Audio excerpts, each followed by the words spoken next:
Il est 6 heures. Bonjour à tous et merci de rester en notre compagnie. Vous suivez à 7 heures sur Radio Côte d'Ivoire la première édition d'information de la journée composée de l'actualité sportive et de l'invité du jour de la rédaction qui est Maître Drissa Traoré, avocat, pour parler donc de la libération de Laurent Gbagbo et Blé Goudé et le rejet de la requête du procureur de leur maintien en détention. Bien avant toutes ces articulations, les titres de ce journal avec vous, Denise de la Fafiette. Un rebondissement à la Cour pénale internationale. Acquitté, l'ex-président Laurent Gbagbo et Charles Blé Goudé restent encore en détention jusqu'à l'appel du procureur sur leur acquittement. Un sujet au centre également du Conseil des ministres tenu hier mercredi. Le gouvernement affiche sa compassion pour les victimes de la crise post-électorale.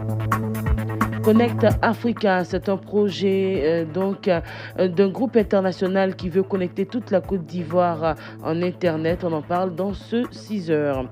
Au Gabon, le président Ali Bongo de retour au Maroc pour sa convalescence. Son séjour dans son pays après 2 mois et demi d'absence aura duré moins de 24 heures. Bonjour Denise de la Fafiette. Bonjour Awa Touré, bonjour à tous. On démarre par cette actualité. La Cour pénale internationale, CPI, a suspendu la décision de libération de Laurent Gbagbo et Blé Goudé.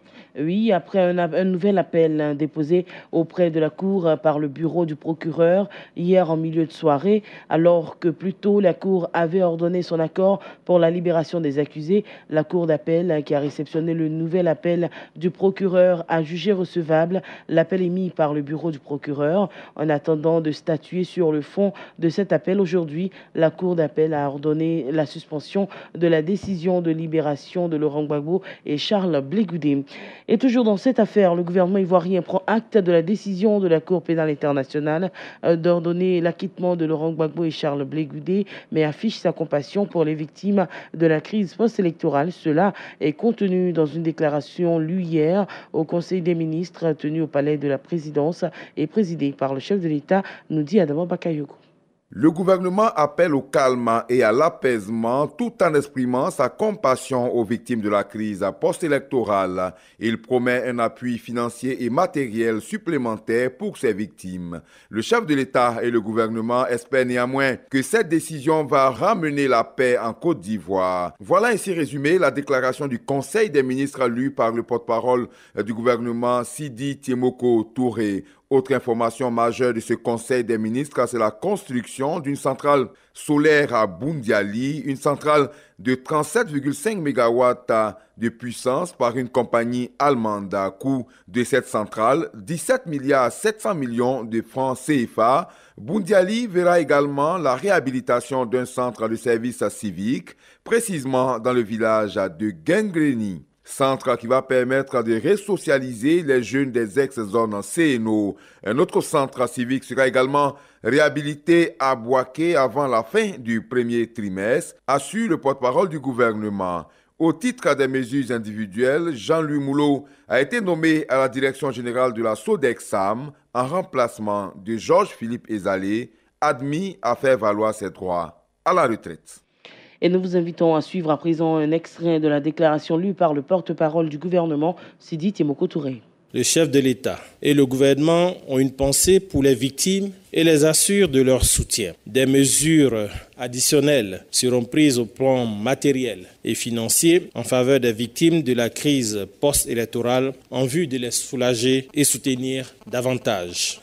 Le gouvernement souhaite que cette décision aille dans le sens de la décrispation de notre pays tel qu'engagé par le président de la République, son Excellence Alassane Ouattara, à travers les actes forts qu'il a initiés dans le sens de la paix et de la réconciliation. Le président de la République et le gouvernement réitèrent leur volonté de consolider la paix, la cohésion nationale et le développement de notre pays. Ils appellent l'ensemble des populations au calme, au pardon et à la réconciliation. Et on l'a dit hier un peu plus tôt, la Chambre de première instance a confirmé la décision de l'acquittement prononcée le mardi 15 janvier 2019. Les deux hommes ont été totalement blanchis de toutes les charges à leur encontre à l'audience d'hier mercredi qui a rejeté la requête du procureur. Le juge président Kuno Trafizeur sur les motifs de rejet de la requête du bureau du procureur.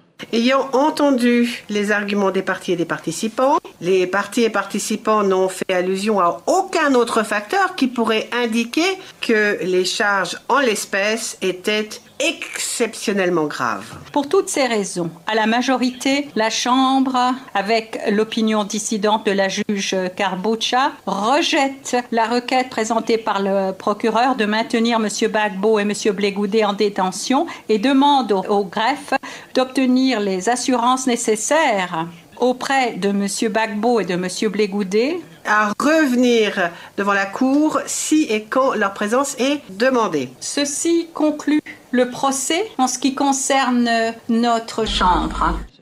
Et que doit-on retenir justement de cette décision? Les explications de Maître Traoré Drissa, avocat au barreau d'Abidjan.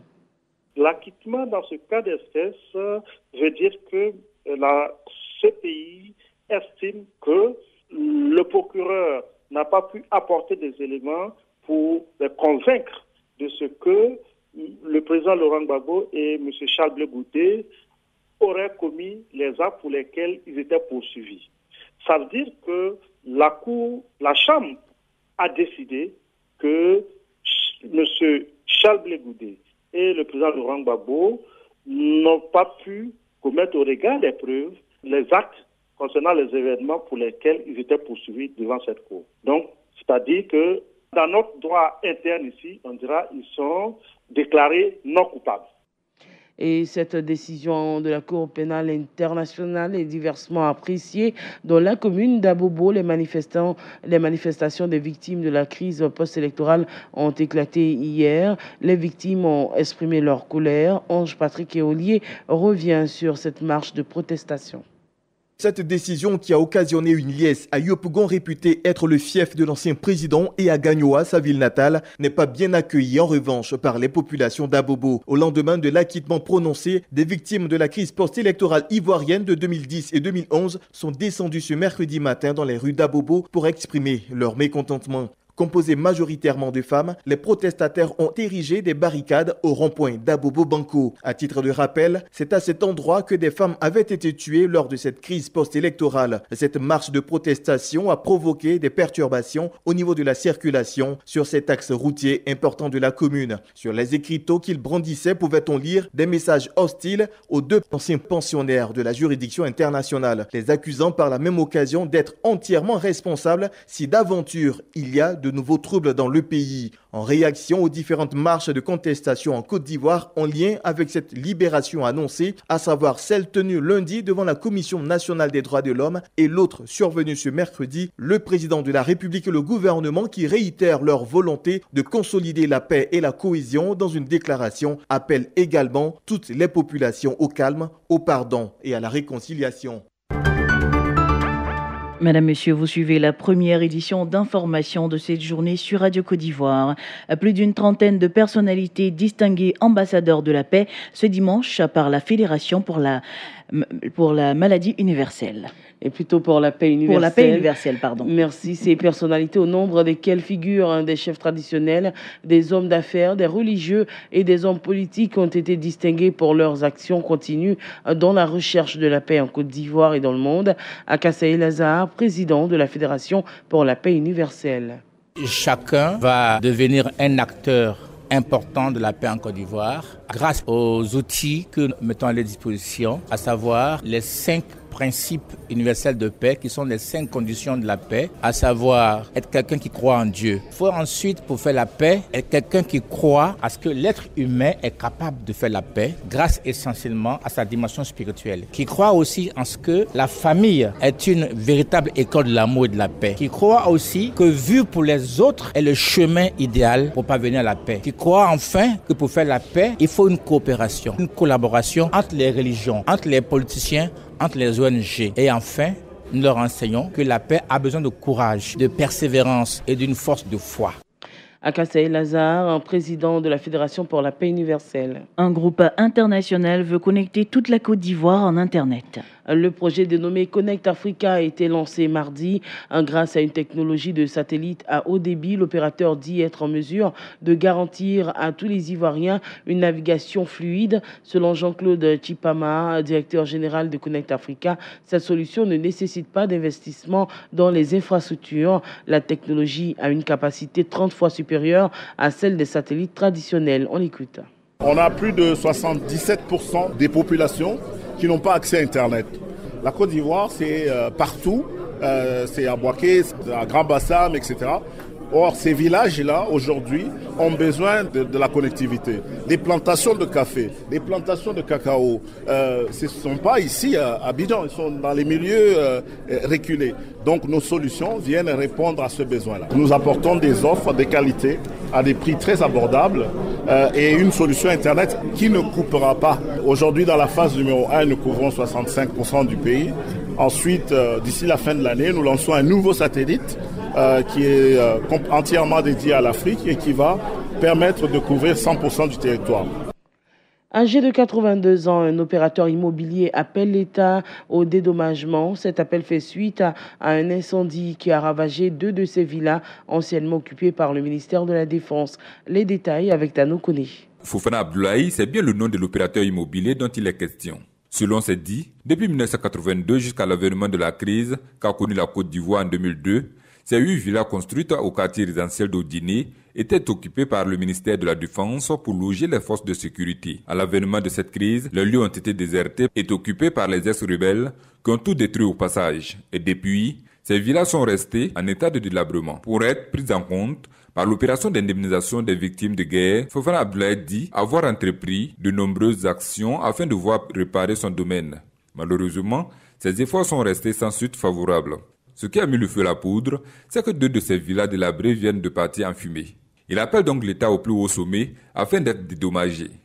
Abdoulaye Fofana. Et les 8 villas que j'ai construites en 82, la guerre est venue en 2002, pendant que les gendarmes sont dedans. Après le passage, les gens ont saccagé les maisons, démonté toutes les fenêtres, tous les sanitaires, cassé toutes les portes. En 2002 jusqu'à aujourd'hui, les villages ne sont pas réparer. Je n'ai pas l'argent pour réparer. Alors, ça fait beaucoup de peine.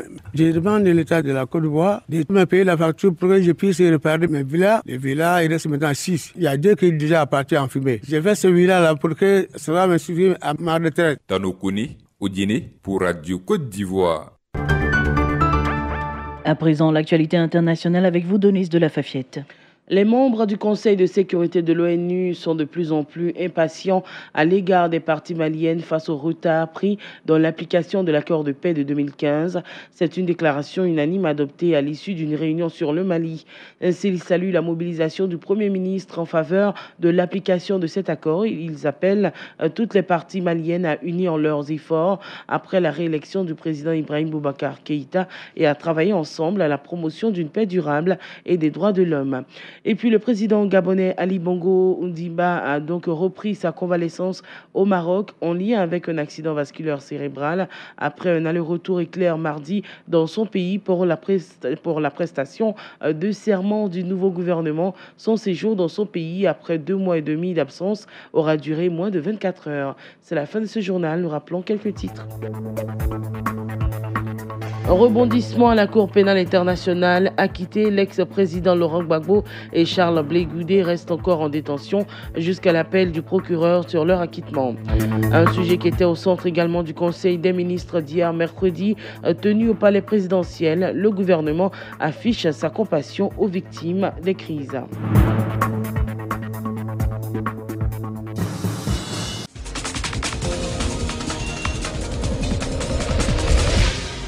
On débute ce deuxième journal de la matinée par cette information football. À peine élu maire de la ville de Gagnoa, le président du Sporting Club de Gagnoa, Youssouf Diabaté, se retire de la gestion du club du Fromager. Oui, une gestion qu'il a confiée à Fadel Keïta, fils de la localité, ancien footballeur du dit club et de l'Africa Sport d'Abidjan. Les nouvelles charges à la mairie m'ont obligé a désigné un digne fils de la région pour assurer l'intérim jusqu'aux prochaines élections l'année prochaine, a confié le désormais ex-président à nos confrères de Supersport. Et puis c'est ce samedi que débute le championnat national de 3e division de Côte d'Ivoire. Avant cette entame de saison, l'équipe d'Innova Sporting Club Association ISCA, en abrégé, s'est attachée les services de l'ex-gardien des éléphants de Côte d'Ivoire, Daniel Yoboa Teti, perdu des radars de l'actualité. L'ex-portier de Batsia de Dijon et de la SEC Mimosa a signé un contrat de 1 an en faveur de ce club de 3e division ivoirienne. Et puis, libre depuis son départ de l'Olympiakos, la rumeur enfle, annonçant Yaya Touré en Écosse au sein de la formation du Celtic Glasgow, club dans lequel son aîné Kolo Touré est l'assistant de Brendan Rogest. Interrogé à ce sujet, l'ex-capitaine des éléphants a laissé planer le doute. Le Celtic est une grande équipe, mais laissez-moi parler à Brendan. Nous verrons bien. Et peut-être que Kolo Touré arrange quelque chose pour moi, a fait savoir l'ancien Citizen sur Sky Sport. Sur les terrains en Europe, la Juventus Turin s'offre une 8e Super Coupe d'Italie. Oui, c'était hier en battant en finale le Milan AC, 1-0 grâce à un but de Cristiano Ronaldo, sa vedette, des Milanais qui ont terminé la rencontre à 10 après l'expulsion de l'éléphant Franck Kessie à la 73e minute. La Juventus Turin remporte ainsi, vous le disiez, sa 8e Super Coupe d'Italie de son histoire. 17e journée de la Ligue 1 française, Monaco de Thierry Henry à domicile à Calais hier. 1 but partout devant Nice, pareil pour Toulouse de Sangaré Ibrahim, 2 buts partout face à Lyon de Maswell Cornet. Saint-Etienne à domicile assure le service minimum, 2-1 face à l'Olympique Marseille. En Espagne, 8e de finale de la Coupe du Roi. Girona sort l'Atlético Madrid, 3 buts partout à l'aller. Les deux formations faisaient match nul, 1 but partout. Le Real Madrid, bien que battu 1-0 par Leganés hier, se qualifie suite à sa victoire acquise au match aller 3-0. Et puis pareil également pour Séville devant l'Atlético Bilbao. Nous restons en Europe cette fois pour parler de handball. L'Espagne, nous parlons de la Coupe du Monde des Nations Hommes. L'Espagne a facilement dominé la Macédoine 32-21 hier mercredi, signant ainsi son 4e succès en autant de matchs. Les Espagnols occupent la 2e place du groupe B, dévancés à la différence de but par les Croates qu'ils rencontreront ce jeudi soir dans un choc au sommet. Dans le groupe D, la Suède a souffert face au Qatar avant de finalement s'imposer 23-22. Les Suédois poursuivent aussi leur parcours sans faute. À noter ce jour, la France qui affronte la Russie en soirée. Sur votre calepin, vous avez des notes de sport mécanique également, Ladji Sandou. Oui, d'abord du cyclisme. Les éléphants préparent activement l'édition 2019 de la Tropicale Amissa Bongo, compétition la plus cotée sur le continent. 2.1, Union cycliste internationale UCI. La Côte d'Ivoire UCIRA avec 6 coureurs, Cissé Isiaka, Abou Sanogo, Bassourou Conté, Traoré Suleiman. Ce sont les cadres et 2 jeunes, Kwame Antoine et Ansaou Daniel, le champion de Côte d'Ivoire en titre. La délégation ivoirienne qui part le 19 janvier au Gabon aura pour mission de s'offrir quelques victoires d'étape à cette compétition très relevée, prévue donc du 21 au 27 janvier, je l'ai dit, au Gabon. À cet effet, écoutons Hassan Yoboué, il est l'entraîneur national de Côte d'Ivoire. La Tropicale Amissa Bongo, c'est une course 2.1. Une course 2.1 est différente d'une course 2.2. Alors là, ça fait qu'on va se mesurer aux professionnels du Tour de France. Et je pense que c'est un bon challenge pour nous, que nos enfants puissent avoir assez de rythme aussi dans les jambes. On ne va pas pour être ridicule. On va s'accrocher, essayer de faire des places de podium. On va donner tout ce qu'on a.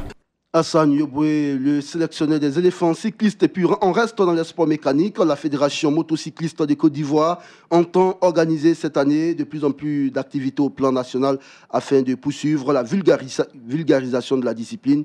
Au total, 36 compétitions seront organisées dans les grandes villes de la Côte d'Ivoire, dont 4 à Abidjan. Par ailleurs, président national des fédérations sportives de Côte d'Ivoire, Soumaro Mamadou, au nom de ses pairs, s'est offusqué des propos du ministre des Sports selon lesquels certaines fédérations ne sont pas organisées et sont dans l'improvisation et l'amateurisme. Écoutons à cet effet Soumaro Mamadou.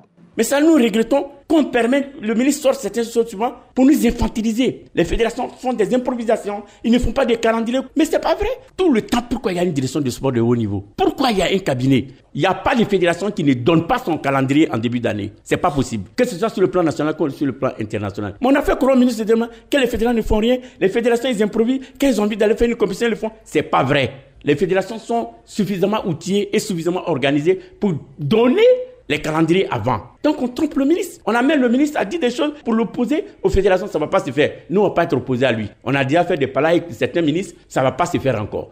Voilà, Soumarou Mamadou, pas du tout content. Fin de ce JDS. Merci à toutes et à tous.